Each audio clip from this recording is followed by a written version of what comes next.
ഇൻസ്റ്റൽ loan app തട്ടിപ്പ് കേസിലെ മുഖ്യ സൂത്രധാരനായ സിംഗപ്പൂർ പൗരൻ മുസ്തഫ കമാലിന്റെ ബന്ധു പീർ മുഹമ്മദിനെതിരെയും ഇഡി അന്വേഷണം. മുസ്തഫ വർഷത്തിലൊരിക്കൽ മാത്രമാണ് ഇന്ത്യയിലേക്ക് എത്തുന്നത് എന്നും വിവരമുണ്ട്.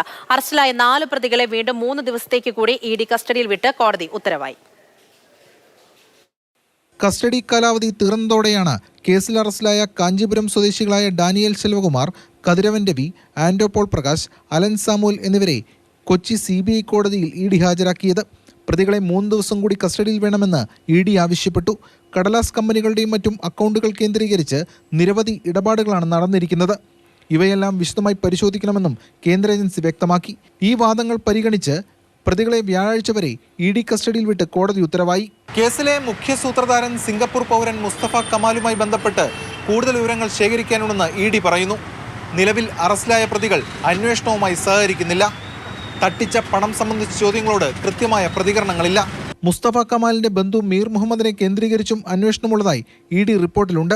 സാമ്പത്തിക ബുദ്ധിമുട്ട് അനുഭവിക്കുന്നവരെ ഭീഷണിപ്പെടുത്തിയും ബ്ലാക്ക്മെയിൽ ചെയ്തും തട്ടുന്ന കോടികൾ മുംബൈയിലെ നിയോം എന്റർപ്രൈസസ് എന്ന കമ്പനിയുടെ അക്കൗണ്ടിലേക്കാണ് പോയിരുന്നതെന്ന് ബോധ്യമായിരുന്നു. അവിടെ നിന്നും സിംഗപ്പൂരിലെ ഷെൽ കമ്പനിയിലേക്ക് മാറ്റുകയായിരുന്നു. എറണാകുളത്തെ PNB ബ്രാഞ്ചിൽ റാഫേൽ ജെയിംസ് റൊസാരിയോ എന്നയാളുടെ പേരിലുള്ള അക്കൗണ്ട് വഴിയാണ് പണം മറഞ്ഞിരിക്കുന്നതെന്നും ഇഡി പറഞ്ഞിരുന്നു. ഡിജിറ്റൽ സാങ്കേതികവിദ്യയുടെ ഇറക്കുമതിക്ക് പ്രതിഫലമെന്നോണമാണ് പണം വിദേശത്തേക്ക് കടത്തിയതെന്നാണ് പ്രതികളുടെ മൊഴി. എന്നാൽ അത്തരമൊരു ഇറക്കുമതി ഉണ്ടായിട്ടില്ലെന്നാണ് ഇഡി പറയുന്നത്.